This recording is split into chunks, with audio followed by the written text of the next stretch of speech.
उपस्थितिको लागि मात्रै ठुलो कुरा होइन जस्तो लाग्छ मलाई। विशेष गरिकन हाम्रो देश जसले बिना कारण धोका पाइराखेको छ, बिना कारण मर्नु परिराखेको छ, बिना कारण नेपालीले शास्ति पाइरहेको कुरा छ। यसलाई कडाइका साथ राख्नु र त्यहाँ भएका निर्णयहरू कार्यान्वयन भयो भएनन्, हामीले कति कार्यान्वयन गऱ्यौँ, त्यसलाई कार्यान्वयन गर्नु र समीक्षा गर्नु ठुलो कुरा हो जस्तो लाग्छ।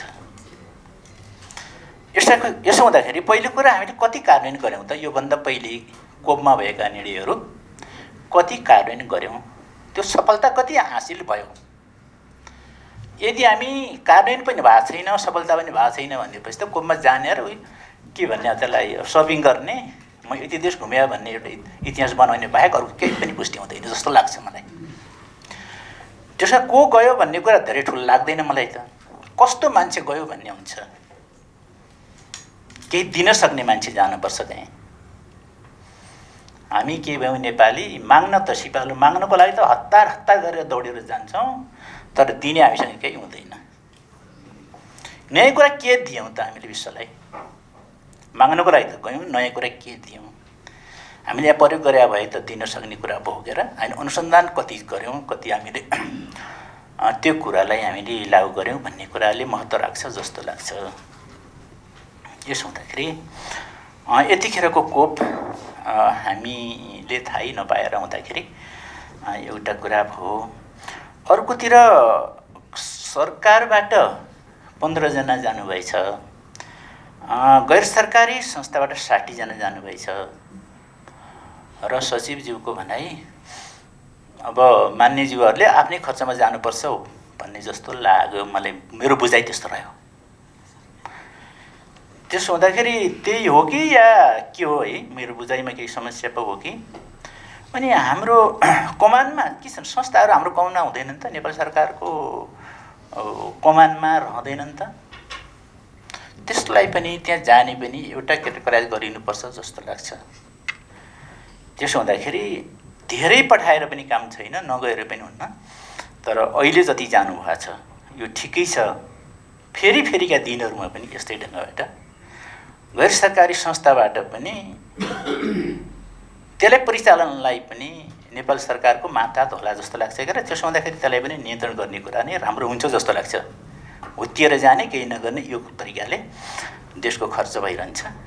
सायद संस्थाका को पनि अब नेपाल सरकार अथवा नेपाललाई हेरेर नै दिया होला के त्यो पैसा पनि, होइन त्यो त्यति खर्च पनि गर्ने कुरा भएन। यही कुराहरूमा ध्यान दिनुपर्छ जस्तो लाग्छ।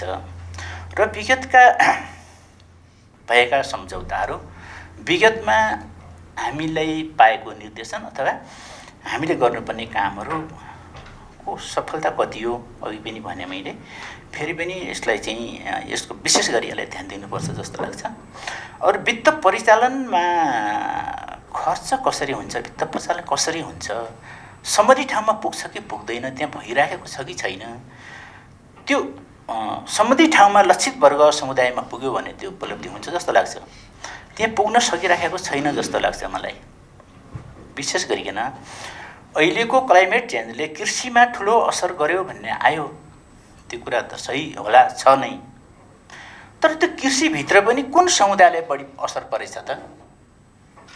त्यसको पनि डाटा होला सरकारलाई। र त्यसको निराकरणको लागि के भयो त हाम्रो उपाय, हामीले के योजना गऱ्यौँ र अहिले कुन मोडेलमा त्यहाँ गइरहेछौँ अथवा कसरी त्यहाँ सफलता प्राप्त भयो कि भएन? विशेष गरिकन यसको सबभन्दा ठुलो मारमा पर्ने समुदाय भनेकै गरिब जनता हो। अझ विशेष गरिकन दलित अझ बढी पर्छन्। किन भन्दा यो राज्यले खोला, किनार, भिर, पाखा, पखेरामा बस्ती बनाइदिएको छ, त्यहाँ बसाल्न बाध्य भएको छ, बस्न बाध्य पारिएको छ। त्यसो हुँदाखेरि बाढी पहिरो आउँछ त्यहाँ दलित आयो, पहिरो आयो त्यहीँ हो, बाढी आएपछि त्यही हो, खडेरी परे पनि त्यही हो, बढीभन्दा बढी असर पर्ने। अहिले त्यो समुदायले असर परिराखेको छ, तर त्यहाँ बजेट कति गयो त? त्यो लक्षित वर्गसम्म कति भयो त? कति गयो त्यो? त्यसमा सरकार कति ध्यान पुग्यो पुगेन, यो विषयमा आउनुपर्छ र ध्यान दिनुपर्छ भन्ने लाग्छ। कागजमा त थुप्रै पुग्यो होला, व्यवहार त त्यहाँ पुग्यो कि पुगेन, म त्यो हेर्न चाहन्छु। यसो हुँदा यी कुरामा ध्यान जाओस् र फेरि पनि यी कोप फेरि पछिल्लो 31 पनि होला, त्यसमा पनि हामीले खबर पाऊँ, कस्ता मान्छे जाने के गर्ने भन्ने कुरामा विशेष चाहिँ छलफल होस् भन्ने मैले यति अपेक्षा राखेँ। धन्यवाद।